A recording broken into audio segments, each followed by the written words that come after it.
હવે મિત્રો આજના વિડીયોની અંદર વાત કરવાની છે કે 2026 વરસાદના તમામ નક્ષત્રોની સંપૂર્ણ ડિટેલ વાઇઝ માહિતી આપવાની છે, જેમાં ખાસ કરીને ભારતમાં જે નક્ષત્રો ચોમાસા દરમિયાન વપરાય છે તેનો આપણે વાત કરી લઈએ.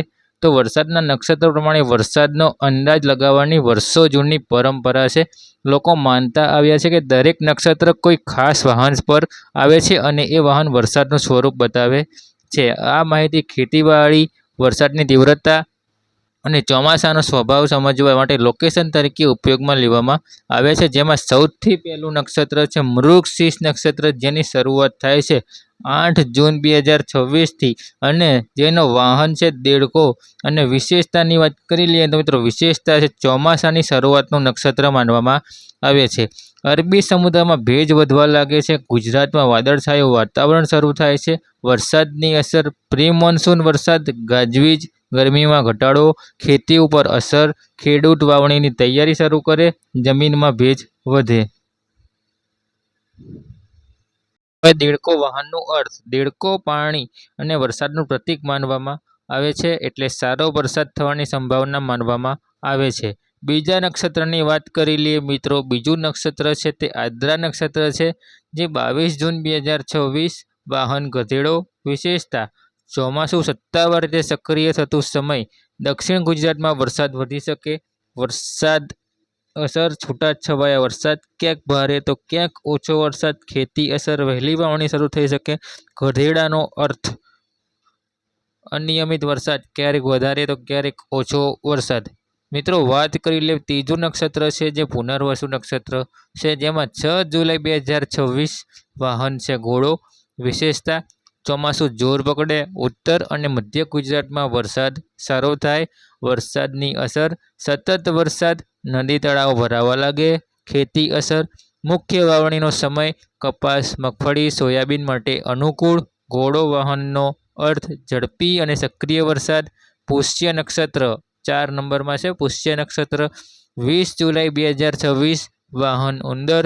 વિશેષતા: ભારે વરસાદનું નક્ષત્ર માનવામાં આવે છે. વરસાદ અસર: અતિવૃષ્ટિ શક્ય, શહેરોમાં પાણી ભરાવા, નદીઓમાં પૂર. ખેતીને અસર: વધુ વરસાદથી પાકને નુકસાનની ભીતિ થઈ શકે છે. ઉંદર વાહનનો અર્થ ભારે વરસાદ અને નુકસાનની સંભાવના. પાંચમું નક્ષત્ર છે આશ્લેષા નક્ષત્ર, જે 3 ઓગસ્ટ 2026થી શરૂ થાય છે. તેનું વાહન છે હાથી. તેની વિશેષતા: ચોમાસું મજબૂત રહે. વરસાદ અસર: ગાજવીજ સાથે ભારે વરસાદ, વીજળીના કડાકા. ખેતી અસર: પાણીની ઉપલબ્ધિ સારી રહે.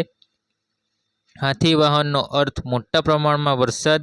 પછી છઠ્ઠું નક્ષત્ર છે મઘા નક્ષત્ર, જેમાં મઘા નક્ષત્રની અંદર 17 ઓગસ્ટ 2026, વાહન મોર. વિશેષતા: પવન અને વરસાદનું મિશ્રણ. વરસાદ અસર: વાવાઝોડા જેવા પવન. દરિયાકાંઠે અસર. ખેતી અસર: પાક વૃદ્ધિ માટે સારો સમય. મોર વાહનનો અર્થ પવન સાથે વરસાદ. હવે પૂર્વા ફાલ્ગુની 7મું નક્ષત્ર, પૂર્વા ફાલ્ગુની નક્ષત્ર, જે 30 ઓગસ્ટ 2026થી શરૂ થાય છે. તેનું વાહન છે ગધેડો. વિશેષતા: ચોમાસાના અંત તરફ અસ્થિરતા. વરસાદ અસર: ક્યાંક ભારે વરસાદ, ક્યાંક વિરામ. ખેતી અસર: વધુ વરસાદથી પાક પડવાની શક્યતા.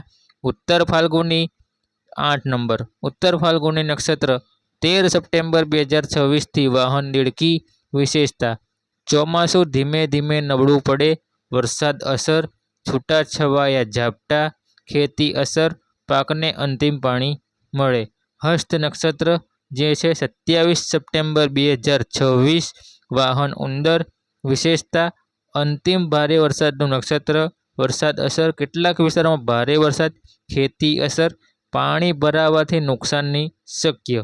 10મું નક્ષત્ર છે ચિત્રા નક્ષત્ર, 10 ઓક્ટોબર 2026થી શરૂ થાય છે. જેનું વાહન છે હાથી. વિશેષતા: ચોમાસું વિદાય લેવાનું શરૂ કરે. વરસાદ અસર: મોડો વરસાદ. માવઠું. ખેતી અસર: પાક કાપણીમાં વિલંબ. 11મું નક્ષત્ર છે સ્વાતિ નક્ષત્ર, જે 24 ઓક્ટોબર 2026થી શરૂ થાય છે. જેનું વાહન છે દેડકી. વિશેષતા: ચોમાસા પછીનું માવઠું. વરસાદ અસર: ભારે ઝાપટા. ખેતી પાકને અસર: તૈયાર પાકને નુકસાન થઈ શકે. આખા ચોમાસાનો અંદાજ આ ચિત્ર મુજબ જૂન અંતથી વરસાદ સિસ્ટમ સક્રિય, જુલાઈમાં સારો વરસાદ, જુલાઈ અંત ઓગસ્ટમાં ભારે વરસાદ શક્ય, સપ્ટેમ્બરમાં અતિવૃષ્ટિ જેવો વરસાદ છે તે શક્ય, ઓક્ટોબરમાં પણ માવઠું ચાલુ રહી શકે.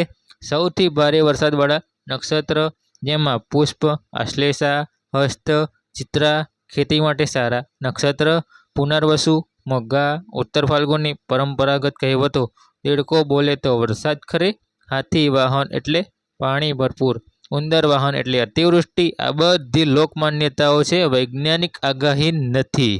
તો મિત્રો વિડીયોની અંદર અત્યારે હાલ પૂરતું આટલું જ. મિત્રો વિડીયો સારો લાગ્યો હોય તો વિડીયોને લાઇક કરો, શેર કરો. ચેનલ પર પહેલી વાર હો, ચેનલ સબસ્ક્રાઈબ ના કર્યું, ચેનલને સબસ્ક્રાઈબ કરી દેવી.